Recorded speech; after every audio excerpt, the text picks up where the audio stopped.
많이 사용되고 있는데 그럴수록 무엇이 기후위기 진짜 초래하고 우리가 어느 방향으로 가야 되는지 더 흐릿해져가고 현 체제만 더 공고히 하는 방향으로 가고 있는 것 같아요. 앞으로 있을 세 번의 강좌를 통해서 정말 기후위기의 진정한 원인이 무엇이고 우리가 어떤 방향으로 희망의 길로, 전환의 길로 나아갈 수 있을지 알아볼 수 있는 계기가 되었으면 좋겠습니다. 네. 오늘 첫 강좌는 기후 정의와 체제 전환이라는 제목으로 김선철님이 강의해 주실 겁니다. 강사님에 대해서 간략하게 소개해드리자면 김선철님은 에너지 노동 사회 네트워크 위원으로 녹색당 논평위원과 체제전환 조직위원회 위원으로 활동하고 계신 분이고 누구보다도 기후정의와 체제전환이라는 담론에 앞서서 운동하고 계신 분이니 많은 배움이 있으리라 생각됩니다. 그리고 또 우리가 이렇게 여러 지역에서 또 걸음해 주셨거든요. 그래서 또 서로 관계만 맺어가면서 연대 동지들이 또 돼가는 시간이 되면 좋겠습니다. 모두 큰 박수로 강사님 소개 부탁드릴게요.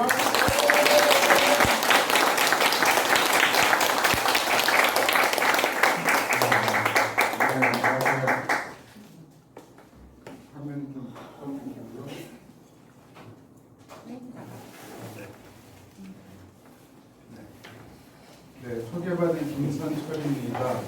저는 뭐 이렇게 어디에 소속하고 있는지를 이야기해달라고 해서 몇 군데를 말씀을 드렸는데 그냥 여기저기 이렇게 메뚜기처럼 뛰어다니면서 그냥 제 스스로 정체성이 여기 나와 있는 것처럼 어디 가서도 그냥 저는 기후적인 운동하는 사람입니다.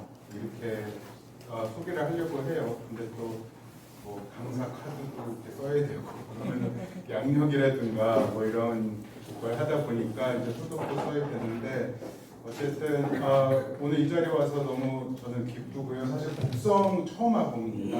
그리고 뭔가 이렇게 한 분의 협동조합도 있고 이야기는 듣고 이렇게 뭐랄까요, 페이스북이라든가 이렇게 해서 소식을 이제 듣고 여기서 활동들도 좀 배워나가고 그러면서 뭔가 이렇게 요상한 기운이 있는 그런 동네다라는 느낌을 갖고 있었는데 내려서 이제 쭉 걸어오면서 여기에서부터 너무 이쁘더라고요. 물론 그 이쁜 것이 뭐 다는 아니겠죠. 거기 또 그 아픔과 또 힘겨움 이런 것들이 다 있을 거라는 생각이 드는데 그래서 그냥 그 초초하고요. 제가 이렇게 비가 많이 온다고 오늘 남부에서 비가 많이 온다고 해가지고 비 준비를 하고 딱 이렇게 고무신까지 신고 왔는데 비는 안 와서 다행인데 뭐 상관없죠. 네, 감사합니다. 아까 이제 소개에서도 말씀하셨지만 저는 기후운동, 기후위기 비상행동 이제 처음 생기고 이제 잠시 후에 이제 결합을 했었고 한국에서 좀 본격적으로 대중적이고 대규모적인 이제 기후운동을 했을 때 이제 시작을 했었고요. 그러다가 이제 기후운동도 좀 부침이 있었어요. 기후운동을 하다가 특히 탄소중립위원회가 생기면서 뭔가 무슨 이게 좋은 대안을 뭔가 큰 변화를 만들 것 같지는 않고 그냥 뭔가 이렇게 그린 워싱 뭔가 이렇게 녹색 분칠만 하는 거 아닌가 이런 걱정들이 있었는데 또 거기에 또 시민사회에서 또 참여하시는 분들이 또 계셨고 이런 상황에서 근데 그러니까 너무 이제 무비판적이었던 것이죠. 이제 이 정부가 하는 정책에 대해서 그래서 이건 이렇게 가서는 안 되겠다. 좀 욕 먹을 각오를 하고라도 좀 뭔가 문제 제기를 해야겠다 해서 그때 또 탄준이 해체 공대위 뭐 이런 것도 만들어가지고서 욕 진짜 많이 먹었습니다. 그게 이제 나중에 기후정의 동맹이라고 하는 이제 또 다른 연대체로 갔고 저는 또 지금 기후위기 비상행동에 들어와서 또 같이 일을 하고 있어요. 그러니까 저는 그냥 좀 이런 게 좀 필요해 하면 거기 가는 그러다 보니까 좀 외톨이 같은 느낌도 있는데 대신 여기저기 다니면서 많은 분들 만났고 또 연대를 맺으면서 이 활동에 어떤 기반을 좀 찾아가고 있는 것 같아요. 오늘 드릴 말씀은 기후 정의와 이제 체제 전환 이렇게 요청을 받았어요. 이 제목 그대로입니다. 기후 정의와 체제 전환. 기후 위기는 여러분들 많이 익숙하실 거고 기후 정의도 꽤 많이 익숙하실 거예요. 기후 정의는 파리 협약 2015년 파리 협약의 서문에서도 기후 정의의 어떤 원칙을 우리가 고려를 해야 된다라고 하는 내용이 들어갑니다. 정의로운 전환도 그렇고 그리고 지금 작년부터 시행된 그 탄소 중립 녹색 성장 기본법에서도 기후 정의가 이제 들어가 있어요. 근데 문제는 이제 주요한 개념들 정의하는 거에는 들어가 있는데 실제적인 또 정책에 그게 녹아 들어가 있느냐 그렇지는 않은 거죠. 그래서 좀 이제 기후 정의가 무엇이고 어떤 문제 의식에서 나왔는지 또 어떤 역사적 맥락을 갖고 있는지 이게 또 개념만이 아니라 운동이기도 하거든요. 또 운동의 결과로서 나온 개념이기도 하고 그래서 좀 그런 부분들을 살펴보고 근데 이게 아무것도 없는 진공 상태에서 쫙 나온 게 아니잖아요. 끊임없이 이제 이 국제사회와 또 한국 정부의 어떤 그런 정책들 나가는 것과 상호작용하는 과정 속에 나왔기 때문에 좀 그런 맥락들을 살펴보면서 한국에서는 조금 어색하거나 할 수도 있는 과격한 그런 어떤 요구들 해외에서 나오는 좀 그런 것들도 좀 살펴보도록 하겠습니다. 그리고 그 다음에는 이제 좀 제가 되게 관심이 많은 개념인데요. 추출주의라고 하는 개념 들어보셨죠? 예. 근데 많이 얘기는 안 되는 것 같아요. 근데 저는 뭔가 이렇게 기후위기 얘기하면 항상 불평등이 이제 같이 따라 붙는데 조금 이제 그 기후위기와 불평등의 관계라든가 이 기후위기뿐만이 아니라 뭐 사회 불평등, 온갖 위계를 만들어내는 어떤 메커니즘으로서 저는 그 차별이 되게 중요하다고 생각하거든요. 그러니까 인간과 뭐 자연도 사실 위계적 관계, 차별적인 관계고 뭐 성별도 그런 것이고 동물들도 다 위계가 있단 말이에요. 어떤 동물은 더 가치가 있고, 그러니까 끊임없이 그 위계를 정하는 이 시스템인데 그 상황 그걸 저는 잘 드러낼 수 있는 개념이 추출주의라는 생각이 들어요. 이게 한국에서는 되게 다른 식으로 이야기 뭐죠 이제 번역이 돼요. 번역 거기 때문에 그러니까 영어로는 extractivism인데 이게 뽑아낸다는 거거든요. 그래서 채굴주의로 이제 번역되기도 하고 나오미 클라인이 썼던 이것이 모든 것을 바꾼다. 거기에는 7장인가요? 나오는데 채취주의라고 나와요. 네, 채취하는 걸로. 근데 저는 이제 좀 추출주의를 개인적으로 선호하는데 그건 좀 이따가 좀 이야기를 해보도록 하고 그러면서 이제 우리가 나라에 대해 좀 지향해야 될 체제는 어떤 모습일까? 좀 이런 것들을 좀 상상해보고 그러기 위해서 우리가 좀 주의해야 될 점들은 어떤 거고 어떤 좀 원칙, 좀 전략을 가지고 가야겠다 좀 한번 살펴보겠습니다. 1시간 반 정도 강의를 하려고 했는데 저는 토론을 더 많이 하고 싶어요 이렇게 말씀을 드렸던 것 같은데 이것도 하기 벅찰 수도 있을 것 같아요. 그래서 좀 쑥쑥 나갈 수 있는데 나갈게요.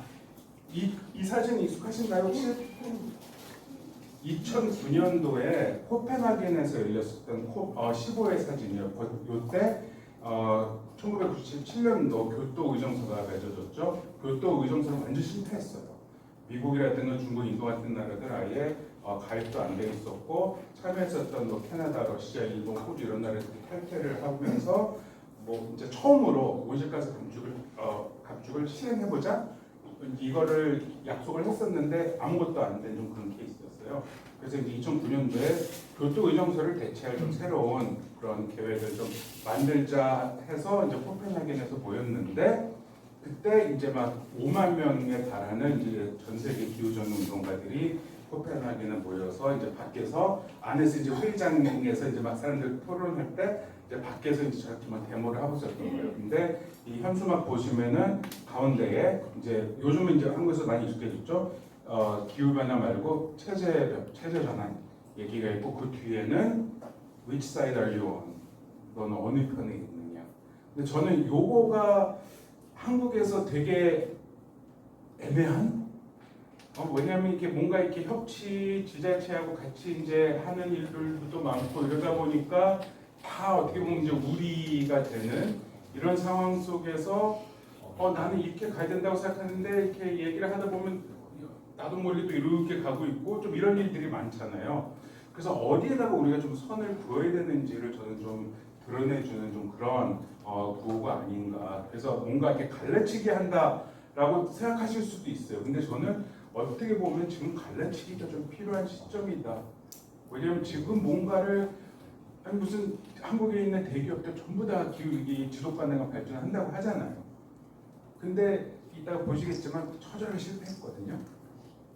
그러면 거기를 우리 계속 따라갈 것인가? 아니면 거기에 미약하지만 거기에 그것과는 다른 뭔가 좀 새로운 이야기를 할 수 있을 것인가? 그래서 그 영향력을 가지고서 그들도 변화시킬 수 있을 것인가? 저 요거가 관건이라고 생각하기 때문에 여전히 유효한 혹은 지금은 더 필요한 좀 그런 거라는 생각이 들어요.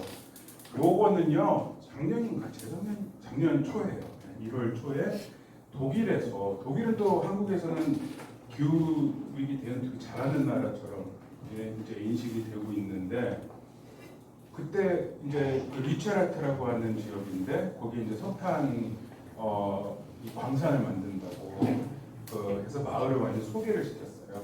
거기에 이제 독일과 유럽의 전역에 있는 활동가들이 모여서 그 마을을 이제 점거를 하고 텐트촌을 만들고 싸웠는데 결국 이제 밀어붙인 거죠. 이제 행정 대집행을 한 거죠. 한국식으로 얘기하면은. 근데 어디 가셨어요? 제가 뭘 잘못 누른? 네. 다른 나왔네요. 네. 그래서 이제 거기에 맞서 싸우는 거예요. 근데 이 모양이 이미지가 저는 너무 이게 인상적이었거든요. 너무나 거대한 굴착기, 채굴기가 오는데 거기에 이제 시위자들이 앞에서 그걸 막아 세우고 있는 거죠. 이때 그레타 툰베리가 갔다가 이제 사지가 들려서 이제 경찰이 연행되는 장면이 나오게 됐습니다. 그게 이제 툰베리가 처음으로 연행된 거였는데 그 이후로는 여러 번 이제 또 다시 연행이 되고 있어요.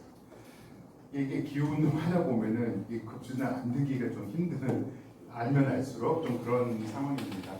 그리고 우리가 이제 많이 까먹는 게 한국 같은 경우에는 무슨 유럽에서 어땠다, 미국에서 어땠다 소식을 많이 듣지만 정작 남반구에서는 어떤 일들이 벌어지는지를 잘 모르는데 지금 여기는 그 탄자니에서부터 해서 그 동해안으로 해서 그 뭐죠 이제 동아프리카 가스관이 한 1,000km 정도 되는 게 지금 만들어지고 있어요. 그리고 가는 길목마다 이제 다 이제 그 주변의 마을과 이제 생태계를 파괴를 하고 있고 이거에 대한 싸움이 지금 몇 년째 지속되고 있어요. 그래서 아프리카에서도 이걸 싸우고 있고, 근데 또 어떤 나라, 우간다 같은 나라들은 이게 이뭐 시위라든가 이런 권리가 좀 제대로 보장이 안 되고 있어가지고서 조금만 했다가 그냥 막 감옥 가고 이제 이런 경우들이 이제 많이 생기고 있고, 유럽이라든가 북미에서도 활동가들이 이제 여기에다 투자하고 있는 은행들, 시티은행이라든가 이런 데를 이제 막 타격하는 좀 이런 비폭력, 불복종 행동을 좀 벌이고 있습니다. 그러니까 어떻게 보면 지금 이 순간에도 어디선가는 누가 이 구호를 외치면서 끌려가고 있는 이런 이제 상황일 거예요. 이런 상황 속에서 근데 우리는 그러니까 뭐랄까요? 그러니까 저는 한국적 특징이 좀 있는데 공부하고 배우는 걸 되게 좋아해요. 그죠? 근데 그래서 뭘 하지에서는 약간 좀 머뭇거리는 좀 이런 측면이 있어요. 그래서 좀 이런 부분에 대한 고민도 좀 같이 해봤으면 좋겠다는 생각이. 네, 첫 번째 기후위기 대응 그 처절한 실패 역사. 실패한 건 다 아시죠, 여러분들도. 지금 뭐 잘 되고 있지는 않잖아요. 뭐 지금 그러니까 지난 12개월 동안 작년 7월부터 올해 6월까지 그 코페르니쿠스 그 유럽연합의 기후연구소입니다. 거기서 나왔는데 12개월 연속으로 이미 지구 평균 기온이 1.5도 이상이었어요. 1.6도가 좀 넘어갔어요. 근데 1년 그랬다는 거 가지고서 지구 평균 기온이 2.5도를 넘어섰다라고 이제 아직 결론 내리기는 힘들지만 지금 거기에 우리가 근접해 있다라는 거 다 아시겠지만 2.5도는 파리협약 이후 사실 파리협약은 2도 한참 아래 1.5도 가능한 한 2.5도 이내로였어요. 그렇게 애매하게 잡힌 것도 사실 그 안에서 논쟁이 있었던 거거든요. 어떤 나라들은 1.5도 이내로 가야 돼 라고 이제 했던 거고, 근데 어떤 나라들은 그거 너무 비현실적인데 현실적으로 너무 어려울 것 같은데, 어떤 나라들이 비주적이라고 얘기했을 것 같아요. 북한군 나라들. 남북은 나라들이 무조건 1.5도 이내로 가야 돼. 라고 얘기했던 거죠. 그렇게 타협을 했다가 2018년도에 IPCC 총회가 열렸었고 거기서 1.5도 특별 보고서가 나왔어요. 1.5도 특별 보고서. 그 뭐냐면 그 IPCC는 전 세계 과학자들, 기후 과학자들 다 모여가지고 모든 연구들을 집대성해가지고 정리를 하는 거예요. 그래서 이제 그거에 따른 권고안을 마련하는 건데 그거가 그냥 나오는 게 아니라 그거를 각국 대표들, 이 관료들, 전문가들이 이제 또 걸러요. 그러니까 검열이 이루어져요. 검열이 이루어지는데 거기서 그걸 통과해가지고서 이 보고서가 뭐냐면 2도로 막았을 때와 2.5도로 막았을 때 차이예요. 근데 그 차이가 엄청난 거고 2도로 막는다 하더라도 지구의 어떤 이 자연 회복력이라고 하는 거가 어떻게 위기에 처할 수 있다. 그래서 이제 그 IPCC 총회에서 1.5도 이제 그 이후부터 2.5도가 된 거예요. 사실 파리 협약에서 2.5도를 약속했던 건 아니었던 거예요. 그 IPCC 총회 어디서 열렸는지 아세요? 인천에서 열렸어요. 근데 한국에서는 거의 안 열렸어요. 그러니까 관심이 없었던 그런 상황입니다. 자, 넘어가 볼게요. 이거 뭐 다 아시는 건데 요거는 조금 이따가 돌아올 거기 때문에 이거 어떻게 아시겠죠? 이거 아시죠 뭔지? 그러니까 지구 기온은 자연적으로 올라갔다 내려갔다 그렇게 합니다. 그리고 이제 그 지구상 여태까지 5번의 대멸종 사건이 있었다 그래요. 화산이 대형 화산이 갑자기 막 폭발을 해가지고서 뭐 지구 기온이 급상승한 거라든가 혹은 그 뭐죠 왜 우주에서 뭐가 날라와가지고서 그러니까 뭐 공룡이 이제 대멸종하고 이런 사건들이 있었는데 지금 이제 6차 대멸종을 앞두고 있다고 하죠. 그 6차 대멸종이 이전의 대멸종과 다른 거는 이게 어떤 자연현상이라든가 우연적인 그런 사고가 아니라 인간 행위에 의해서 여기서 정말 잘 드러나잖아요. 근데 이 시점이 여기서 팍 위로 뻗게 올라가는 시점이 뭐냐? 산업혁명이죠. 그래서 우리가 2.5도든 2도든 얘기할 때 항상 산업화 이전 대비 혹은 산업혁명 이전 대비 이렇게 얘기해요. 이 산업혁명의 의미 조금 있다가 다시 한번 살펴보도록 하겠습니다. 그리고 요거는 이제 그동안 나사에서 만든 버클리 기후연구소인데 1950년에서 1980년까지를 영호로 놓고 이제 지구 평균 기온을 본 거예요. 뭐 이거는 다 아시는 거기 때문에 넘어가도록 하겠습니다. 그래서 이제 이런 우리가 흔히 기후 위기 얘기했을 때 가장 많이 떠올리는 것들, 뭐 산불이 나고 가뭄이 오고 그 북극해 얼음이 녹고 북극곰이 불쌍하잖아요. 북극곰 얘기 나오는 김에 얼마 전에 3월달에 태안에서 발전 화석 뭐죠 화력발전소 비정규 노동자들 지금 문을 닫는데 그분들 갈 데가 없어요. 아무런 계획이 대책이 없어요. 정규직들은 있는데 비정규직들은 없거든요. 근데 한 분이 어떤 말씀하시냐면은 우리가 북극곰만도 못하다는 것입니까? 이런 얘기를 하시는 분이 짠, 그죠? 그러니까 이제 이런 거예요. 우리가 이제 뭔가 뭐 공매 문제라든가 뭐 아마존의 뭐 밀림이 무너지고 있고 이런 거에 대해서 되게 안타까워하는데 이게 구체적인 그러니까 한국에서도 드러나는 방식이라고 하는 거는 뭐 오송 참사라든가 이런 기후 재난도 있지만 또 동시에 그런 일자리 문제. 근데 이것도 결국은 이게 국가 정책인 거잖아요. 60, 70년대 무슨 박정희 때 경제 개발했었던 것처럼 국가 계획으로 나와야 되는 건데 여기서 이게 빠져 있는 거죠. 그럼 얘네들을 희생시켜가지고 우리가 전환하겠다라는 거거든요. 근데 요거가 또 추출주에서 되게 중요한 문제입니다. 좀 이따 다시 보도록 할게요. 그러니까 이런 거는 우리가 되게 이제 익숙한 것도 이제 사실 몇 개 볼 거예요. 그리고 그런 기후 변화에 대한 문제 의식에 기반해서 그러니까 IPCC는 1988년도에 만들어졌고 그 10년 전 1978년에 세계 기후 컨퍼런스가 있었어요. 그게 이제 세계 최초의 기후 회담이었는데 1992년도에 리우 환경회의에서 유엔 기후 변화 협약이 체결됐어요. 유엔 기후 변화 협약이 체결됐고 그다음에 교토 아까 말씀드렸던 그 2.5도 특별 보고서에 열렸던 IPCC 2018년 중에 파리 협약 이런 식으로 계속 지금 30년 넘게 1990년 대략부터 해가지고서 국제사회가 막 기후변화 큰일 났어. 우리 지구를 살려야 되고 우리한테도 영향을 미쳐. 그래서 우리가 뭔가를 해야 돼 하고 30년 넘게 우리가 활동을 해왔습니다. 국제사회가. 근데 이제 결과는 우리가 다 알고 있는 거죠. 그래서 요거가 그 IPCC에 참여하기도 했었고 나사 과학자기도 했었던 이제 한 팔머스라고 하는 이제 미국의 학자가 올렸었던 거예요. 그 사람의 옛날 트위터에다가.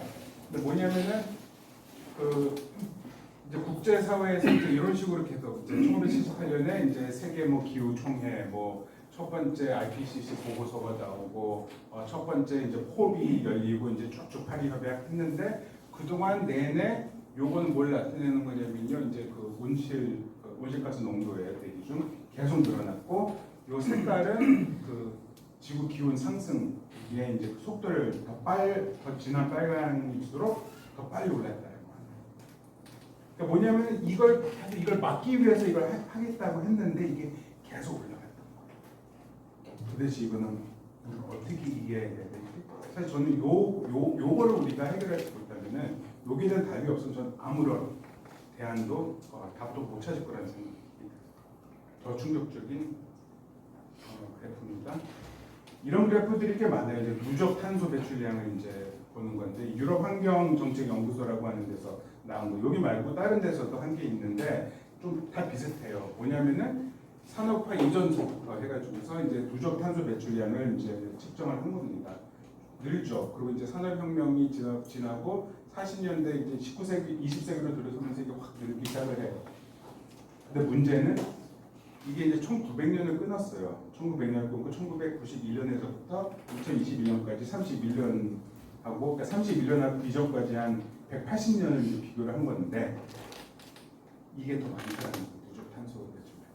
1750년부터 1990년까지가 어디 갔어요? 807.6 기가톤. 근데 1991년 이후에 924. 요때부터가 국제사회가 모여가지고서 우리 기후변화에 대응합시다. 온실가스 줄입시다. 약속을 하고 공부를 하겠다고 막 떠들을 대던 때예요. 근데 요때부터 이게 더 많아진 거죠. 뭐가 문제가 있는 거잖아요. 그죠? 왜 이렇게 됐을까? 사실 기후 정의라든가 뭐 체제 전환이라든가 이런 문제의식들 다 여기서부터 나오는 거예요. 이제 불평등만이 아니라 뭔가 지금까지 해왔던 방식은 안 돼요. 그러니까 그레타 툰베리가 이제 미래를 위한 글을 만들면서 이제 글로벌 기후 행동을 했을 때도 그게 다 2018년도 1.5도 특별 보고서가 나온 무렵이거든요. 그 무렵에 이 현타가 온 거예요. 여태까지 진짜 되게 오랫동안 뭘 하겠다고 했는데 뭐가 된 거지? 그래서 그걸 실패를 선언을 하고 뭔가 우리는 좀 새로운 방법을 찾아야 돼. 더 빨리 해야 될 뿐만이 아니라 방향조차도 바꿔야 돼. 그래서 기후 정의 운동이라고 하는 건 그 이전부터 있었지만 그때부터 훨씬 더 큰 탄력을 받고 앞으로 튀어나가게 되는 것입니다. 자, 이 되게 멋있잖아요, 그죠? 이게 이제 어떻게 보면 이제 북반구에서 뭐 탄소 중립이니 넷제로니 하는 이야기하는 사람들이 꿈꾸는 사회, 재생에너지로 전환하고 건축물들 여유효율성, 뭔가 자연 친화, 녹색 건물들을 많이 짓고, 그죠? 태양광 해놓고 이런 식으로 이제 에너지도 작업할 수 있는 이런 식으로 이제 이걸 그리고 있어요. 프랑스 같은 경우에 이제 코로나 때 그 이달고 시장 그 뭐죠? 15분 도시 이제 하셨던 분. 그 코로나 때 이제 사람들이 출퇴근 잘 안 하고 길들이 텅 비니까 그걸 다 밀고 자전거 끼는 거였어요. 이런 건 필요해요. 이런 건 이제 필요하긴 한데, 근데 그 이달고 시장이 파리 올림픽을 앞두고 호미니스트들 가지고 버스를 태워서 다 실어버리고 좀 이러고 있어서 좀 안타깝긴 한데 어쨌든 이제 이런 거를 이제 꿈꾸고 있어요. 저는 이렇게 가야 되는 거가 잘못됐다고 생각하는데 이렇게 가야 돼요. 근데 문제는 이렇게 갈 수 있는 곳들이 따로 있다라는 거잖아요. 더 많은 지역은 이런 현실이 가득 차 있는 거죠.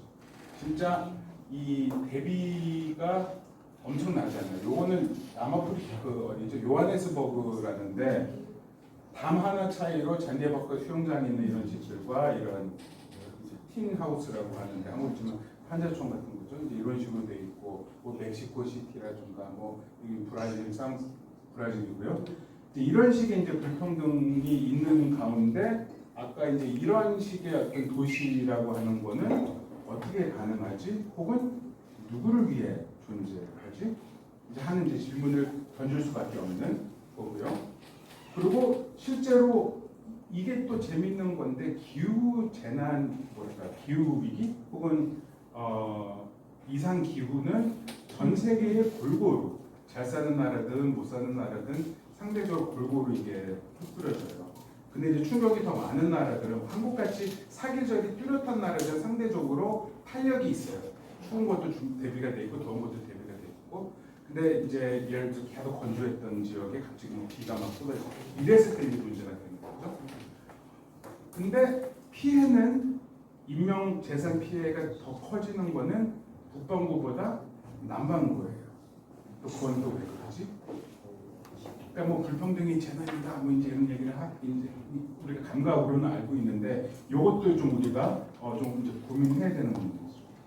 그래서 이따가도 나오겠지만 기후 정의의 뿌리라고 하는 것은 결국은 이런 것 때문에 생존의 위협을 당하는 예를 들어서 남태평양이라든가 인도양의 작은 도서국가 해수면이 올라가니까 이미 80년대부터 그런 얘기를 하고 있었던 거예요.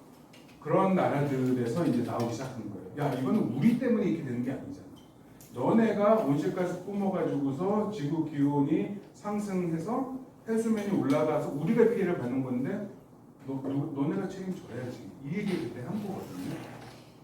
근데 이게 이제 기후 정의 어떻게 보면 핵심인데 아직까지 이제 이 부분이 맞아는 됐는데 정책으로 입안은 안 되고 있는. 왜냐면은 돈이잖아요. 돈이 있는 거 안 하려고 그러잖아요. 그죠? 네, 그런 상황입니다. 그리고 이제 전 세계는 아직도 이렇게 가고 있어요. 지금 뭐 전기차 비중이 높아지고는 있습니다. 하지만 내연기관 차 숫자가 그냥 다 늘고 있어요. 그죠? 그리고 뭐 그 재생에너지도 늘고 있는데 재생에너지만 늘고 있느냐? 화석 연료 발전도 같이 지금 늘고 있는 이런 상황. 그나마 중국이 재생에너지가 전 세계 재생에너지 증가율의 절반 이상을 중국이 차지하고 있어요. 전기차. 그러니까 우리는 막 한국 사람들 막 노동조합 같은 데서도 이제 토론 같은 거 많이 하는데 왜 한국 사람들한테 그러냐? 중국한테 가서 얘기하시. 근데 중국은요 그나마 잘하고 있어요. 제가 그 체제를 뭐 지지하거나 이런 건 전혀 아니고 어떻게 보면 권위주의 정권이기 때문에 가능한 옛날에 이제 박정희 때 이게 가능하게 했던 것처럼 이게 이제 훨씬 더 계획 세우고 안 되면은 이제 때리고 이제 위에서부터 찍어 누를 수가 있기 때문에 근데 이것이 또 갈등 위험성이 있죠. 우리가 그렇게 가야 되느냐 그건 아닐 텐데 좀 이제 그런 고민이 있습니다. 어쨌건 지금 이런 식의 여전히 이제 계속되고 있어요. 이런 사진은 좀 이따가도 또 나올 겁니다. 자, 이게 이제 토론 같은 거였고요. 이제 좀 기후 정의, 기후 부정으로 넘어가 볼게요. 아주 그냥 감각적이죠. 북반구에서 하면은 이제 여기서 그러니까 한마디로 이 원인을 제공한 놈들 따로 있고 이것 때문에 이제 피해받는 놈들 따로 있다는 거고 그러니까 뭔가가 이 룰이 경기 규칙이 좀 잘못된 거죠. 이 사람들이 좀 너무너무나 억울한 거죠. 근데 사실 우리는 그 억울한 걸 모르고 살아요. 사실 그렇거든요. 여러분들 기생충이라는 영화 다 보셨습니까? 저는 그 영화를 보는 순간에 이거 또 사적인 얘기잖아. 봉준하고 개인적으로 아는 사이라서 기후 위기 영화 만들었는데 저는 다 그렇게 봤어요. 느낌 오세요? 비가 막 쏟아지는데 이제 그 놀러 가잖아요. 캠핑. 애가 캠핑을 가야 되는데 그래서 캠핑을 가요. 그 세 가족이 그 젊은 부부하고 근데 비가 너무 많이 쏟아지고 그동안에 캠핑 갔다 그러니까 송강훈의 가족은 거기 그 집 들어가면서 또 술병 까고 뭐 놀고 있죠.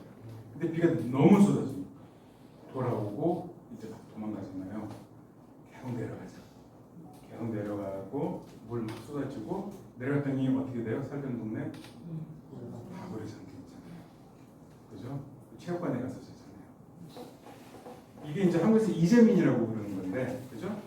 이게 너무 많아지고 잦아지고 한국에서 이게 수용이 안 되면 어떻게 돼요? 다른 데 가야 되잖아요. 그 난민인 거거든요. 그죠? 근데 이거랑 대비되는 게 뭐냐면은 그 부잣집은 캠핑을 하는데 당연히 비가 너무 많이 와서 돌아왔어. 그래서 얘는 캠핑을 하겠다는 거예요. 그랬더니 어떻게 마당에 무슨 이제 TP 얘 이제 들어가가지고 램프 켜놓고 이제 거기서 놀고 거기 들어가서 놀고 그 비 쏟아지는데 부모들은 이거 전면 이 완전 창 유리 이걸로 이제 자식 노는 걸 내다보면서 또 둘이서는 이제 또 우아한 소파 위에서 이렇게 꼼지락꼼지락 뭐냐면은 똑같이 비가 와도 누구한테는 이건 집을 잃어버리고 죽는 문제인데 누구는 그것도 즐길 수가 있는 이제 그런 거라는 거거든요. 돈 두고 보셨나요? 거기서도 보면은 얘네들은 지금 뭐죠? 집을 떠날 생각을 하고 있잖아요. 그 지금 하고 있는 거잖아요. 그 누구예요? 그 테슬라의 뭐 걔네나 뭐 그 제프 베조스나 다 우선 만들어서 지금 벌써 상업 이거 시작을 했고요. 지금 그걸 생각하고 있는 거거든요. 화성에 가서. 그러니까 지구가 망해도 살 방법이 있고 누구죠? 그 마이크로소프트 다 지하에 뭔가를 다 해놨대요. 그래서 뭐 몇 년, 몇십 년, 뭐 10년을 이렇게 살 수 있는 뭐 시스템을 또 다 해놓고 뭐 이제 이런 상황. 그러니까 거기서 이제 죽어나는 게 이제 누구인지와 이제 이런 문제들 이게 이제 이 기후 부정의 이제 좀 핵심일 것 같아요. 뭐 이런 그래프들 다 보셨을 거예요. 이렇게 전 세계적으로 뭐 상위 1%가 배출한 온실가스는 얼마이고, 그죠?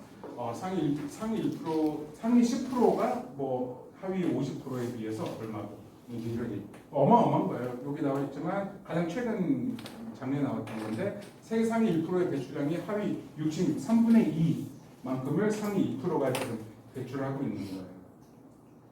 2009년도에요. 국회 무슨 위원회에서 전무후무하게 그 개인 전기료 내는 거가 정보가 한국에서 가장 전기료 많이 내는 가구당 30가구가 나왔어요. 이렇게 발표된 게 있어요. 여러분들 검색해 보시면 찾아보실 수 있어요. 근데 거기서 한국에서 한 달 전기료 제일 많이 내는 사람이 얼마를 냈을 것 같아요? 2009년이에요. 15년 전. 네?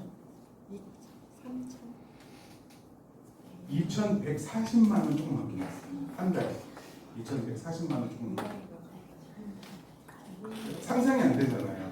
근데 저는 이제 무슨 뭐죠 작은 아씨들인가 그 넷플릭스 보신 분들 계시죠.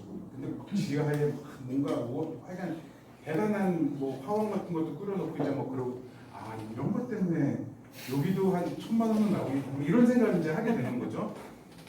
근데 그 1등했던 사람이 이제 그 당시에 삼성전자 부회장이었던 이재용 씨고 2등 하셨던 분이 그 아버지인 이건희시고 이제 좀 이런 그러니까 그 사람들이 쓰는 에너지가 얼마만큼이고 이제 이런 게 드러나는 거죠. 그러니까 누구의 1년 연봉 15년 전이니까 그 연봉이 최저임금을 하면 그 연봉 그것보다 다르잖아요. 그거를 이제 전기세로 되는 그런 사람들이 있었다라고 하는 거. 이제 이게 정말 어처구니 없는 상황이죠. 그래서 이게 이제 불평등과 기후위기 얘기 나오는데 이제 정확하게 어떻게 연결돼 했을 때 저는 세 가지로 좀 나눠볼 수 있다는 생각이 들어요. 하나는 그 원인 제공하는 거죠. 그래서 이제 국방부에서 그 산업혁명 이래로 계속 이제 이 온실가스를 배출했던 것 그리고 부자들이 사실 이 사치성이 배출인 거잖아요. 그래서 자기 개인 비행기, 전용기 이제 타고 다닌다거나 요트도 있을 것이고 차도 여러 개 있을 것이고 집에 온갖 전기 이제 많이 드는 이제 이런 기구들 놓고 이제 쓸 것이고 이런 것들이 이제 가장 큰 것이다. 그러면은 여기를 줄여야지 되는 건데, 그죠? 이 사람들이 잘 안 줄이잖아요. 그죠? 이 3년 전에는 그 유엔 환경회의에서 어떤 자료가 나왔었냐면은 2050년까지 탄소 중립을 하기 위해서는 1인당 그 배출량이 2.1톤이 돼야 되는 거예요. 1년에. 그래서 이제 거기에 맞춰가지고서 이제 얼마나 초과하고 있는지를 보여줬는데 전 세계 하위 50%는 이미 0.7인가 그래요. 이 그거의 3분의 1로 하고 있고 그 다음에 이제 그 위에 40%는 그거를 한 2배 정도 넘어서요. 이게 90%거든요. 이 90%는 조금만 노력하면은 우리가 이제 뭐 이거 내리거나 좀 뭐 에어컨 좀 덜 쓰거나 이러면은 그 목표에 도달할 수가 있는 거예요. 근데 이제 상위 10%는 13배가 많고 상위 1%는 뭐 66배 그리고 뭐 상위 0.1%는 100 이제 이런 식으로 나가요. 거기를 어떻게 줄일 것인가? 근데 정부라든가 뭐 캠페인 보면은 여러분들 뭐 에너지 절약해야 되고 뭐 그리고 또 뭐 전기값을 정상화해야 된다. 전기값을 올려가지고서 뭐 해야 된다. 이게 뭐 일반 가구 전기만은 아니겠습니다만은 그런 식으로 얘기를 합니다. 근데 또 하나 여기서 고려해야 될 거는 우리가 집에서 전기를 안 쓴다고 생각해 보세요. 5,100만 국민이 있는데 집에서 전기를 다 끊어요. 도시가스 다 끊어요. 그래서 우리가 줄일 수 있는 에너지 소비가 얼마나 될까? 우리나라에서 탄소 온실가스 배출 가장 많은 기업이 어디인지 다 아시죠? 포스코예요. 포스코가 제일 잘 나갔을 때는 14.4%인가 뭐 거기까지 이렇게 한국 전체 배출량의 14. 지금 한 12% 정도 내려갔어요. 근데 가정용 그 에너지 소비라고 하는 거가 6% 7% 그래요. 6%. 그건 뭐냐면은 우리가 집에서 전기 다 끊고 도시가스 다 끊어도 포스코가 줄일 수 있는 거 반도 안 된다라는 거예요. 그러니까 이 현타. 그럼 여태까지 우리가 한 번도 뭐였지? 왜 나는 그 더운 날 에어컨 켜는 거에 대해서 죄의식을 느끼면서 막 이제 그런 이제 이런 저는 오히려 그래요. 여러분들 더울 때 에어컨 켜는 게 인권입니다. 너무 그 참지 않았으면 좋겠어요. 그러니까 저는 그런 자세는 필요하지만 우리가 다 갖고 있어야 되는 것이지만 그걸 통해서 할 수 있는 건 정말 많지 않다. 좀 이런 점들. 그래서 이제 그 유발 책임의 이제 불평등이고, 요건 결국은 쟤네들이 책임져야 돼. 쟤네들이 배출량을 어떻게 줄여야 돼. 이제 이 문제로 연결되는 거예요. 근데 이게 엮여 있잖아요. 뭐 일자리 문제라든가 우리가 쓰는 문제, 쿠팡 같은 경우도 그렇잖아요. 쿠팡 쟤는 악덕 기업 다 알잖아요.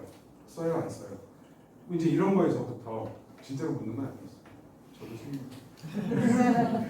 저도 이런 거에서부터 이게 되게 이제 복잡한 이제 문제들이 오고, 또 하나는 이제 피해 불평등. 이거 아까도 말씀드렸지만 이게 역사적으로 켜켜이 쌓인 차별과 불평등 구조 속에서 이제 불평등이 재난이다인 것처럼 이제 더 가지를 못한 사람일수록, 그리고 이제 미국 같은 경우에는 되게 독특한 환경 정의, 기후 정의 이전에 환경 정의라고 하는 개념이 있었는데, 그 환경 정의가 이 뭐였냐면은 거기는 그 세그리게이션이라고 해가지고 지역이 다 달라요. 도시 같은 데는 시골이든 가다 보면 동네가 그냥 확확 바뀌거든요. 사람들 색깔이 달라지고 이 건물들이 달라지고 막 이러는데, 오염 시설들이 이제 다 그 유색 인종들이 사는 저소득층이 몰려 있는 거예요.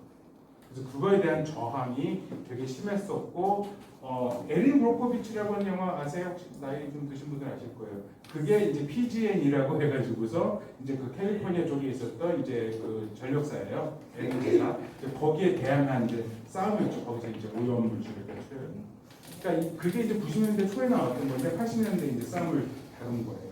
이제 그런 식으로 이제 그게 되게 대중화가 됐었고, 이제 미국의 EPA 그 환경청이라고 해가지고서 이제 거기서 이제 그런 정책들 좀 상당히 한국의 환경부하고는 다르게 좀 뭔가 좀 압박이 되는 방식으로 좀 만드는 측면이 있다. 그래서 이제 기후 정의도 환경 정의에 영향을 좀 많이 받았어요. 또 하나 이제 세 번째, 여기 정말 중요한데, 기후 위기 대응을 한다고 하면서 불평등을 가속화시킵니다. 저는 이게 가장 큰 문제라고 생각해요. 그러니까 이 아까 이제 석탄 그 비정규 노동자들 이야기도 드렸지만, 뭔가 우리는 기후위기 대응을 하면서 보다 더 정의롭게, 보다 더 평등하게 차별 없는 사회로 가야 된다라고 하는 이야기를 하고, 파리협약에서도 뭐 온갖 용돈을 다 나와요, 서문에서. 그리고 좋은 얘기는 다 하는데 실제로 보면은 그렇게는 안 가고 있고, 오히려 이 격차가 더 커지고 있는 그런 상황입니다. 좀 이따 또 말씀드릴게요. 드릴 거예요. 그래서 이 기후위기가 지금까지 불평등 때문에 많은 문제가 있었지만 기후위기가 가속화되고 재난이 더 잦아지면서 이게 더 심하게 드러나는 거죠. 뭐가? 이익은 사유화되고 점점 더 소수에게 집중하고 있고 그거에 대한 위험, 죽음 이런 건 끊임없이 사회화되는. 그러니까 그 아리셀 이제 사고에서도 보면 이주 노동자, 그죠? 네, 그런 파견직, 비정규 노동자 이런 분들이 이제 다 이 피해를 이제 받고 있는 이런 시스템으로 갑니다. 근데 한국만 하더라도 한국 북반구잖아요. 지금 1.4% 정도 전 세계 그 누적 배출량의 2.4% 정도를 차지하고 있고 20위권 다 아니야. 15, 16 이제 그 정도예요. 1년에 이제 내뽑는 거는 OECD 뭐 2등할 때도 있었고, 그죠?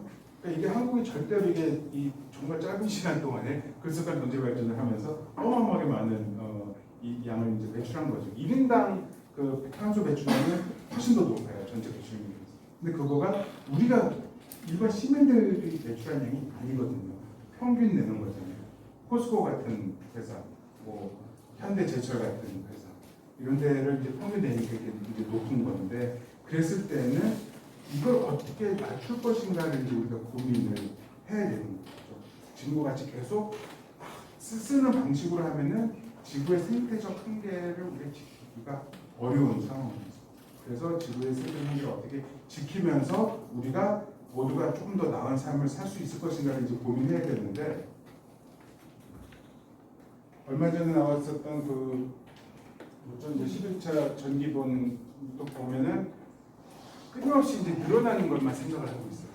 전기 사용을 이제 이후에 보면 그렇게 가면 대안이 있을까? 그게 정말 제일 막막한 그런 상황입니다. 산업혁명으로 시간이 막 가네요. 산업혁명 지루하지는 않으세요? 네. 감사합니다. 표정으로 좀 이렇게 안 졸려요 좀 이런 것들 시그널 좀 보내주시고 그러셔야지. 산업혁명이 기점이에요. 근데 산업혁명의 기점이다라고 하는 걸 보통 그때부터 석탄 태웠으니까 그때부터 화석연료 태웠으니까 이렇게 생각을 해요. 맞아요. 화석연료 태웠어요.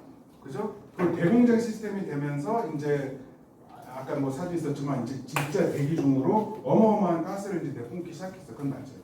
근데 그것만 봐서는 안 된다라고 이익항사 주장하려고 하는 거예요. 뭐냐면은 이제 이 착취 시스템이 자본주의적 착취 시스템이 되게 이제 그때 심해진 거예요. 요때는요 이제 1800년대 전반 중반 넘어가는 그 시점입니다. 노동법 이런 거 없었어요. 영국도. 그러다 보니까 이제 이런 식으로 조그마한 굴 지어가지고서 아동 여성들이 이제 나와서 일을 해야 되는 이런 상황이 만들어지는 거예요. 그 전까지는 면직 산업 같은 거는 이제 물레 돌리고 이제 이러는 식이었잖아요. 제가 너무 움직이나요? 그러니까 이제 노동력이 있었는데 갑자기 이제 일자리가 많이 생기니까 어린이 여성들 이제 다 데리고 나오고 그러니까 엄마들이 애를 돌볼 수가 없어. 그러니까 공교육 시스템이 나오고 뭐 이렇게 간 거였단 말이에요. 돌봄 시스템이 일부러. 그래서 이제 이런 착취가 벌어지고 또 어떤 책을 썼냐면은 그 뭐죠 앵겔스가 썼던 뭐 맨체스터의 뭐 제목도 기억이 안 나요. 근데 이 어디에 리버풀 근처 어디 광산인데 거길 갔더니 이제 공기가 탁하고 이제 이런 얘기 막 하는데 한 의사가 어떤 광산 이야기를 하는데 거미줄처럼 40인치 정도의 구멍이 막 거미줄처럼 얽혀 있다. 40인치는 뭐냐면은 뭐 한 1m 안 되는 그러니까 아이들이 이제 기어다닐 수 있는 그러니까 저것보다는 이제 작은 이제 그런 불이겠죠. 그런 대로 이제 캐고 나고 이제 이랬었던 거예요. 거기에 맞서서 노동자들이 싸우고 이러면서 이제 노동권이 확보가 되고 한참 지나서 노동자들이 투표권도 얻게 되고 이랬었던 거죠. 싸움의 이제 결과라는 거고요. 또 하나 이제 봐야 될 거는 이제 뭐 증기 기관차가 그러니까 증기력을 이제 사용하기 되고 증기력을 만들기 위해서 이제 석탄을 이제 태운 건데 문제는 그것만 가지고서 산업혁명이 완성되지가 않아요. 그거는 이 뭐죠 이제 생산 수단 돌리는 이제 기계고 산업혁명 때 주된 산업이 뭐였죠? 영국? 황제. 그럼 그 재료가 뭐였죠? 목화. 목화, 연화. 어디서 왔죠? 영국에서 재배했나요? 인도. 그죠? 인도하고 영국하고 어떤 관계였죠? 식민지 관계였어요. 그죠? 그리고 인도 말고 또 되게 큰 그 목화 생산지가 있었어요. 미국 남부. 미국 남부에서 그 누가 재배했죠? 흑인 노예들이었어요. 자기 의지와 무관하게 대륙을 건너서 오면서 또 어마어마하게 많이 죽었던 그 사람들이 와가지고서 목화를 재배한 거예요. 그러니까 단지 자본주의 시스템만이 그리고 단지 화석연료를 태우는 것만이 아니라 이 식민주의에 기반한 어떤 하나의 이 경제 시스템. 근데 우리는 산업혁명을 되게 멋있다고 생각을 한단 말이죠. 박정희 대통령 되기 전이었었지만 그렇게 하고 맨체스터로 갔었어요. 62년인가에 뭐 무슨 3년 동안 뭐 있었잖아요. 국가재건위원회, 혁명재건위원회가. 그러고 나서 맨체스터 갔는데 막 굴뚝에서 막 검은 연기가 나오는 거예요. 그걸 보더니 저게 한국입니다. 이랬었어요. 한국에 와서 울산에 이제 그 공단을 조성하면서 거기 증조탑이 있어요. 그래서 거기 보면 뭐라고 써있냐면은 검은 연기가 굴뚝에 나왔을 때 뭐 조국의 뭐 미래가 이런 얘기 지금도 써있어요. 확인하실 수 있어요. 그러니까 그게 희망이었던 사실 그 시절에 뭐 기후라든가 이런 거에 대한 개념이 없었기 때문에 뭐 그거 자체를 막 탓할 수는 없지만 어쨌든 이제 그 시스템이 한국에서도 이제 그 한국의 뭐죠 이제 산업 경제 발전 과정에서 똑같이 수많은 전태일들을 만드는 과정 속에서 이루어지고 이후에는 또 뭐죠 그 이제 이주노동자들 이제 착취하고 이런 시스템 여성들 집에서 애 돌보기 하거나 아니면은 또 어마어마한 이 무슨 기생건강이 이 통계에 따라 다른데 어떤 통계 보면 10%가 뭐 젊은 뭐 여성들 10%가 뭐 그런 산업에 종사했었다 이런 기록도 있어요. 저는 또 의아한데 되게 학술 논문에도 막 나오는 좀 그런 건데 어쨌든 이 발전을 위해서 동원될 수 있는 건 다 동원하는 이제 이런 시스템이었던 것이죠. 산 다 나무 다 밀어버리고 이런 식으로 이 시스템이라고 하는 거, 이 발전, 성장에 대한 시스템을 만들어낸 거가 요때고, 요게 계급적인 어떤 불평등, 차별, 착취만이 아니라 이 젠더적인 부분에서의 그런 차별, 그리고 식민지적 수탈과 착취 이런 것들이 다 모아진 시스템이었다는 이것이 산업혁명이었다는 것을 저는 잊으면 안 될 거라는 생각이 들어요. 왜냐하면 기후 위기를 우리가 극복한다고 해서 우리가 극복해야 될 게 무엇인지. 왜냐하면 되게 많은 사람들 주류적인 담론을 보면은 재생에너지 하면 되지, 태양광 하면 되지.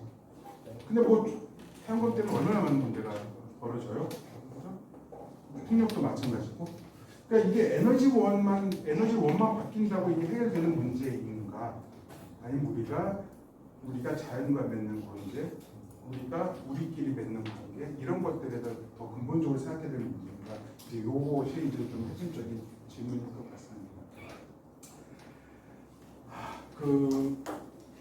뭐 녹색성장 이제 많이 이제 이해하실 텐데 많이 들으셨는데 요 얘기를 할게요. 이게 2012년도에 아까 불도 의정석 실패한 얘기 했죠. 완전 실패했었고 2009년도 꼭 15에서 대안체제를 만들려고 했는데 그것도 실패했어요. 그때 갑자기 짜자잔 나타나셨던 거가 세계은행이에요. 2012년 5월에 인클루시브 그린북 포용적 녹색 성장, 지속 가능한 발전을 위한 경로 이게 이제 보고서가 나왔는데 이게 그 이후에 이제 바이블처럼 돼요. 이 지속 가능한. 여기서는 기후 위기는 무엇이다, 기후 변화가 무엇이다, 왜 발생했다 이런 내용 하나도 없어요. 오로지 기후 변화에 대응하고 지속 가능한 미래를 만들고 이 얘기가 나와요. 근데 이제 이 전에도 그 유엔 기후변화 협약도 거기서 이제 기후변화로 인해 가지고서 뭐 이게 자연적인 기후 변동에 덧붙여 플러스된 인위적인 그런 어떤 그 인간 행동에 기인한 기후의 변화, 그걸로 인한 지구 대기의 어떤 구성 변화 뭐 이런 식으로 정의는 해요. 그리고 그걸로 인해서 생태계가 받는 영향뿐만 아니라 인간의 뭐 복리라든가 건강에도 영향을 미치는 이런 얘기들이 나오는데 기후변화에 대응하겠다고 하면서 3조 5항에 이런 얘기가 나와요. 기후변화에 대응하기 위한 조치들이 어떠한 형태로라도 국제 무역을 제약해서는 이런 얘기가 나와요. 그러니까 오늘 제가 여기 오면서 기차 타고 오면서 이제 막 인스타 이렇게 먼저 보다가 그 미국에 있는 아틀란타에 있는 친구가 올린 거를 봤는데 뭐였냐면은 무슨 그 벨몬트에서 나온 복숭아 이렇게 플라스틱 통에 들어가 있는 이제 뭐 스낵 같은 건데 이걸 딱 보니까 그 복숭아는 아르헨티나에서 재배가 됐대요. 거기 써 있어요. 그린 아르헨티나 그러고 나서 패키지 인 타일랜드예요. 너무 기가 막히죠. 아르헨티나에서 재배된 복숭아가 태평양 건너서 타일랜드로 가가지고서 가공돼가지고서 포장돼서 다시 태평양 건너서 미국으로 가가지고 이제 슈퍼마켓에서 이제 팔리고 있는 거죠. 그죠? 그러니까 이걸 제약하면 안 된다는 거예요. 어떻게 보면은 이 무역 시스템 자체가 기후 위기의 기후 변화의 중요한 원인을 제공하고 있는데 그걸 제약해서 안 된다는 거예요. 근데 아까 그 기억나시죠? 1990년 이전까지보다 90년 이후가 한 18% 탄소 배출량이 많은 거. 여러분 1990년대가 어떤 시대였죠? 네? 신자유주의가 쫙 퍼지던 시기죠. 소련이 망하고 서구 동구권이 망하고 역사는 끝났다 막 이런 얘기 나오면서 완전 이제 자본주의가 전 세계를 다 이제 뭐랄까요 점령한 이제 이런 시기였고 그 속에서 이제 국가 너네 역할 없어. 다 이제 시장에 맡겨둬. 시장이 가장 효율적으로 이걸 해나갈 수 있어. 로널드 레이건 미국 대통령 같은 경우에는 정부가 문제를 해결할 수 있는 게 아니라 정부가 그 자체가 문제다 이런 얘기도 해요. 그다음에 대처 수상 같은 경우는 영국에 사회 이러는데 사회는 환상이다. 이 세상에 사회라는 건 없다. 개인과 가족들이 있어. 그러니까 이런 공동체적인 연결 부정을 하고 오로지 개인들 간의 그런 각자 도생의 이제 시스템이 이제 만들어지기 시작한 거예요. 1995년도에 WTO가 만들어지고 그 WTO가 만들어지면서 뭐 여러분들이 저보다 훨씬 더 잘 아시겠지만 뭐 온갖 것들이 다 특허가 붙잖아요. 다 무역의 이 상업 거래의 이 상품이 되고요. 종자가 이제 특허권이 만들어지게 된 것 그때이고요. 또 그때 이제 또 막 엄청나게 또 싸움들이 많았었죠. 근데 그거를 제약해서 안 된다라고 하는 거예요. 그러니까 지금까지도 IPCC 보고서 보면요, 되게 이제 이 과학자들이 내는 결과들은 이렇게 해서 안 된다는 의견이 되게 있는데 그게 항상 잘려요. 정책 이관자들, 정치인들에 의해서, 혹은 그 관료들에 의해서, 혹은 그러니까 대의 받지 않는. 그러니까 사실 무슨 세계은행이라든가 IMF에서 일하는 사람들, 유엔에서 정책 짜는 사람들, 그 사람들 누구가 투표를 뽑은 사람들이 아니란 말이에요. 적어도 민주주의 사회에서 유사 민주주의, 선거 민주주의 사회에서 우리가 윤석열을 뽑으면은 답답하면 뭐 탄핵을 하든 아니면 4년 다음 이제 총선 선거에서 끌어낼 수는 있잖아요. 근데 그런 전문 관료들은 끌어낼 방법이 없어요. 자기네들끼리 돌고 도는 거예요. 근데 점점 더 그런 사람들의 그런 전문가들, 관료들의 힘이 커지는 거예요. 민주주의는 파괴되는 거예요. 그러다 보니까 사람들은 더 불안정하고 불안해지는 거고, 그럼 뭔가 좀 확신, 뭔가 좀 안정이 필요한데 거기서 들고 나오는 사람들이 쟤네 때문이야. 여성들 때문이야, 페미들 때문이야, 혹은 저 이주자들 때문이야. 이런 어떤 이제 혐오 정치를 하면서 얘네들 쫓아내면 우리끼리 훨씬 더 뭔가 더 복지도 누리고 이럴 수 있다는 얘기를 하고 있는 거거든요. 그러니까 마린 르펜 이제 그 프랑스 국우파 이 사람은 스스로를 자기가 페미니스트이고 성소수자의 권리를 옹호해야 된다라고 하는 이런 얘기를 해요.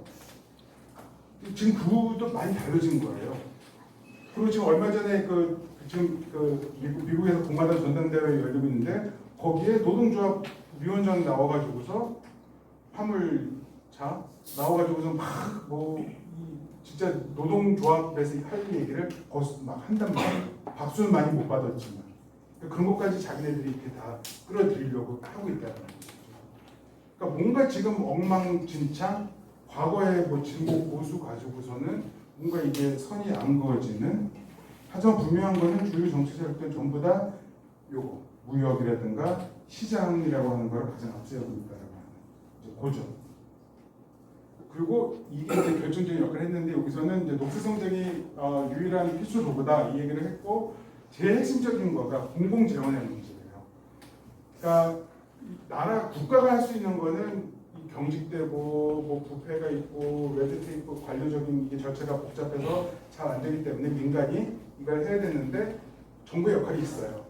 뭐냐? 밑밥 깔아주는 거예요. 한국말로 하면 마중물이라고 하는 거. 돈 깔아줘서 그 민간 기업들이 투자를 할 수 있게끔 하는 거. 근데 그게 뭐냐면은 민간 기업들이 돈 잃지 않게 하는 거예요. 혹은 민간 기업들이 손해를 입었을 경우에 정부가 공공재원으로 그 손해를 메꿔주는 거예요. 그런 이제 사례들이 있다. 블랙록 세계 가장 큰 자산 운용사죠.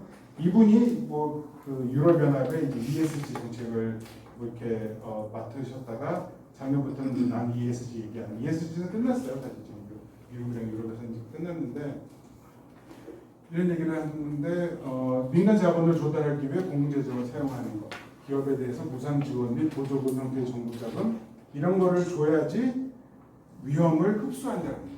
이게 이제 디리스킹이라고 흡수 그 비용 그 위험을 이제 흡수하는데 그걸 누가 흡수하는 거냐면 정부가 흡수하는 거예요. 그럼 정부가 흡수한 다음에 그 누구 돈으로 하는 거예요? 국민 세금이잖아요. 그 세금을 가지고서 민간 기업도 돈 벌게 깔아준다는 거예요. 존 케리 미국 그 바이든 정부 때 이제 기후 특사로 되게 열심히 했어요. 열심히 했는데 문제는 어떻게 하느냐 이런 얘기를 한단 말이에요. 기후 금융이 제대로 안 만들어져, 재원이 안 만들어져 이런 얘기를 하면서 왜 민간 기업이 돈벌이가 안 되니까 그래서 얘네들이 돈 벌 수 있게끔 정부가 투자 위험을 흡수해서 투자자가 투자를 편안하게 느낄 수 있도록 해줘야 돼. 그러기 위해서는 정부가 먼저 돈을 받아야 돼. 테이블에 돈 없죠. 이 얘기를 합니다. GCF가 이제 녹색 기후금융이에요. 녹색 기후금융이 또 이명박 정부 때 저탄소 녹색 성장 이제 막 하면서 국제사회에서 탈환을 일으켰습니다. 한국에서 아시아에서 지금 선도적으로 지금 기후위기 된 녹색 산업을 좀 한다고. 그래서 이제 송도에 또 이게 본부가 있죠. 근데 여기는 이제 공공재원을 이제 마련하려고 하는 거예요. 기후 변경을 위한 남문구를 지원할 수 있는. 근데 여기서도 공공재원을 마련하는데 이걸 가지고 하는 거가 이런 거예요. 이건 전 너무 깜짝 놀랐던 게 연설에서 이런 얘기를 되게 자랑스럽게 해요. 연설 공개하는 연설 부분이 있는 건데 저는 왜냐면 이제 산업초를 위한 무슨 글로벌 기금인데 여기서 녹색 기후금융이 공공재정을 1억 2,500만 달러를 제공했다. 그래서 그거에 3배 되는 인간 투자를 받았다. 이게 어떻게 가능했는지 알아? 뭔가 잘못되면 우리가 제일 먼저 돈 잃게 이 약속을 했기 때문이야. 이러는 거예요. 너무 황당하잖아요. 근데 이게 이 서클에서는 혹은 이 기후 국제사회의 기후 이 체제에서는 이게 규범이라는 거예요. 그러니까 간극이 있어도 너무 간극이 큰 거죠. 우리가 가진 생각이. 이쯤 되면 진짜 이 체제도는 막 느껴지십니까? 뭔가 이건 아니다. 바꿔야 된다. 또 하나 이게 또 기가 막히는 건데 이거는 진짜 가슴 이제 여러분 답답한 가슴 치셔도 돼요. 2, 3년 전에 파키스탄에서 어마어마한 폭우가 있어가지고 나라의 3분의 1 정도 물에 잠기고 1억 가까운 사람들이 이제 난민이 됐어요. 이리오피아, 소말리아, 케냐 이제 그 동아프리카 뿔 지역이라고 하죠. 사우디아라비아 밑으로 있는 뿔 같은 모양. 거기는 가뭄이 6, 7년 계속 와가지고서 막 다 말라 죽고 사람들이 막 백수십만 명이 막 이동하고 막 그랬어요. 그랬다가 올 초에는 또 막 비가 또 막 떨어져가지고서 또 난리가 나고 그런 나라들 그런 재난을 겪으면은 복구를 해야 되잖아요. 복구 무슨 돈으로 할까요?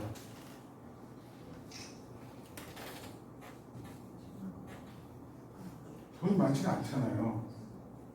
어디선가 갖고 와야 되고 그러면은 IMF라든가 무슨 뭐 아프리카 개발은행, 아시아 개발은행 이런 데서는 우리가 뭐 어디에 뭐 10억 달러를 우리가 지원해줬어 그렇게 얘기를 해요. 그 지원이 무슨 의미일까요? 빌려주는 거. 대출이에요. 대출이 아닌 이 지원금 형태도 있긴 있어요. 그리고 이걸 늘려야 된다라고 얘기를 하는데 아직까지 10몇 프로 이걸 못 넘어가요. 대부분 대출이에요. 그러면은 그림 그려지시죠?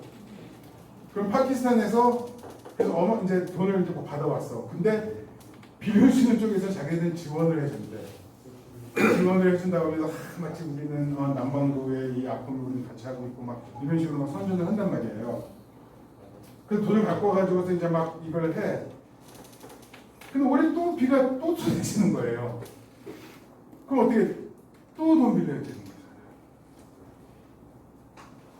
어떤 시스템인 거냐면은 남반구 나라도 피해가 집중되고 있다를 넘어서 가지고서 구조적으로 가난한 나라들은 재난이 집중되고 피해가 더 크고 그걸 복구하기 위해서 돈이 더 필요하고 돈을 꿔야 되고 이러다 보면 빚의 수렁텅이에 빠지는 거예요. 빚의 함정에 빠져버려요.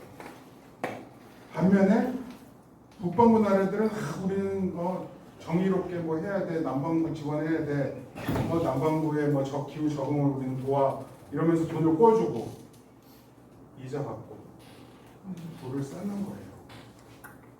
그러니까 아까 기후위기 대응을 하면서 이게 편차가 더 커진다고 했잖아요. 격차가 되게 중요한 메커니즘이에요. 금융자본주의 하에서.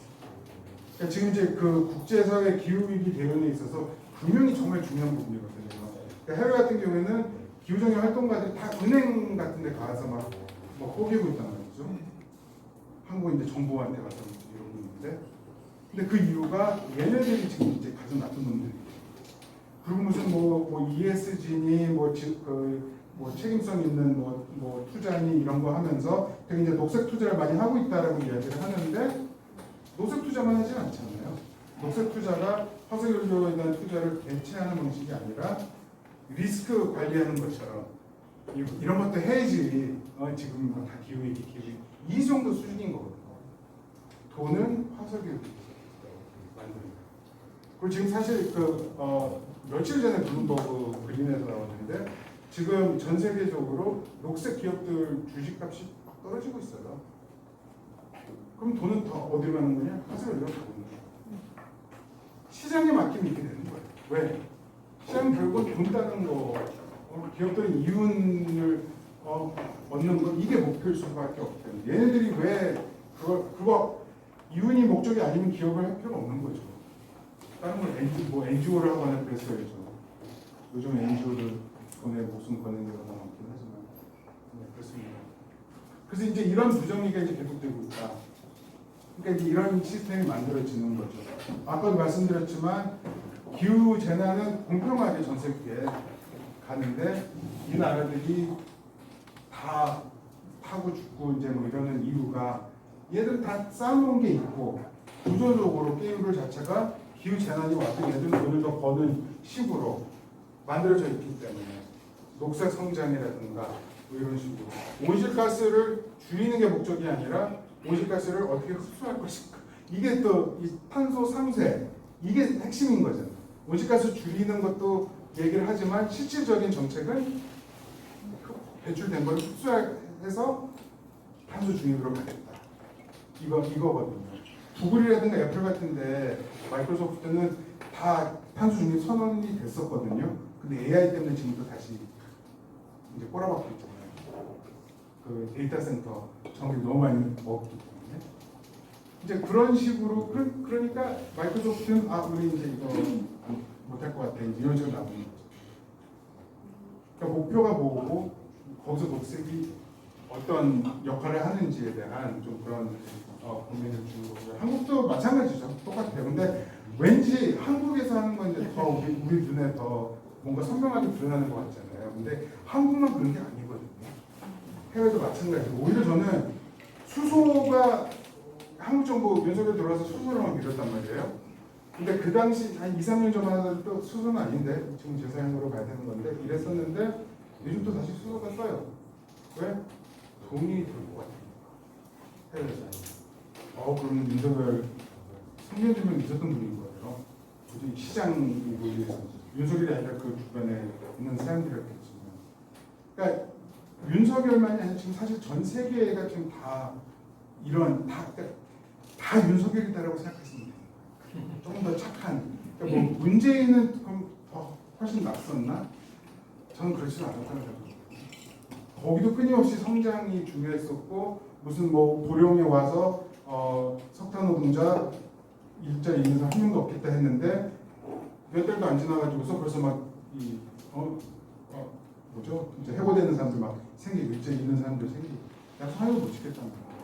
다 기업에 아까 말씀드렸던 그런 녹색 성장 패러다임 아래에 기후 이 문제가 잡혀 있었기 때문에 자 쓱쓱 이것도 그렇잖아요. 한국에서 이거 2020년에 한국이 226개 기초 자치단체에서 전부 다 기후위기 비상선언했는데 그래서 막 해외 뉴스에서 난리 났어요. 뭐 하고 있어요? 복성은 뭐 하고 있어요? 그렇습니다. 그리고 이거는 그냥 쓱쓱 넘어갈게요. 이것도 기가 막히죠. 가덕도 신공항 산을 깎아가지고서 물에다가 넣어가지고 지금 공항을 만든다고 하는 건데 뭐라고 하냐면은 탄소 중립 공항으로 만들면 된다고 이런 식으로 얘기를 하는 겁니다. 그리고 이제 이것 때문에 이제 피해 받는 사람들은 이제 좀 따로 없는 것이고, 근데 또 하나는 이제 한국이 뭐 이런 거 가지고 이제 국뽕 느끼는 분들도 많이 계시긴 한데, 한국도 이제 뭐랄까요, 이 준제국주의 혹은 이제 거의 제국주의적인 이런 모습을 보이고 있는 거예요. 다른 나라 가가지고서, 그러니까 막 이런 식으로 리튬 산업 이제 아르헨티나하고 볼리비아하고 칠레가 있는 남미 이제 그 삼각 지역이 있는데 거기가 이제 소금물 공급을 하는 리튬의 절반 이상이 매장이 돼 있어요. 근데 거기 칠레하고 볼리비아는 민영화를 안 했어요. 국가에서 통제를 해요. 근데 아르헨티나는 완전 시장화를 했거든요. 그러니까 지금 다 아르헨티나를 좀 몰리고 있어요. 근데 이런 논문이 나왔어요. 올해 나오는 이거 보고 저도 재밌었는데, 그러니까 식민성, 한국 재벌들이 어떻게 이제 이 식민주의적인 이걸 하나 거기 가서 이 공급망 사슬을 구축하면서 공동체를 파괴하고 이제 이런 문제들을 이제 다룬 건데, 한국에서는 이제 그런 얘기 전혀 안 나오죠.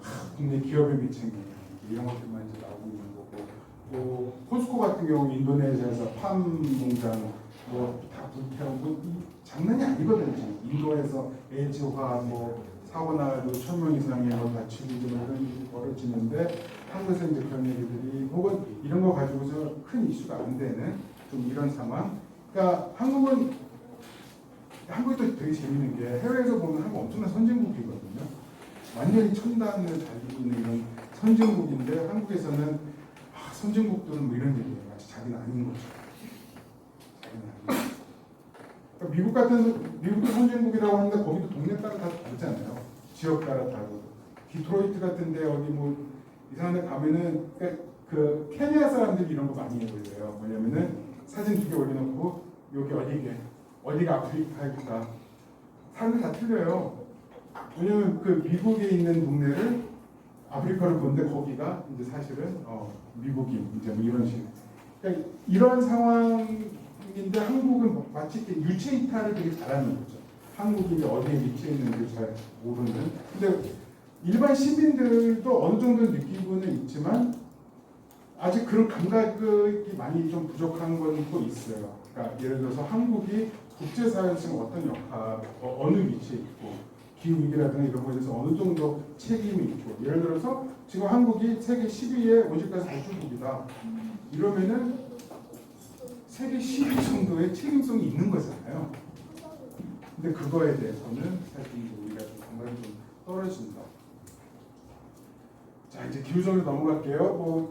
뭐 다 대충 얘기가 된 것인데 이게 과학, 기술 이제 이런 문제가 아니라고 하는 것, 우리 삶의 문제라고 하는 것 좀 이따가 다시 그냥 드러낼 것이 좀 이야기를 해보고요. 기후위기가 단지 기후, 자연현상, 그러니까 인간 밖의 어떤 환경에 변화된 문제가 아니라 더 깊은 어떤 사회 구조적, 그러니까 자연과학적 개념이 아니잖아요. 기후위기. 이 부분은 다 동의하시죠. 사회학적, 인류학적 개념이거든요. 이게 다 엮여져 있는 거고, 아까도 말씀드렸지만 민주주의의 문제와도 밀접하게 연결되어 있고, 뭐냐면은 대의민주주의 자체가 이거 요때 계셨던 분, 제가 전 잘렸는데 제가 이거 메인 드렸습니다.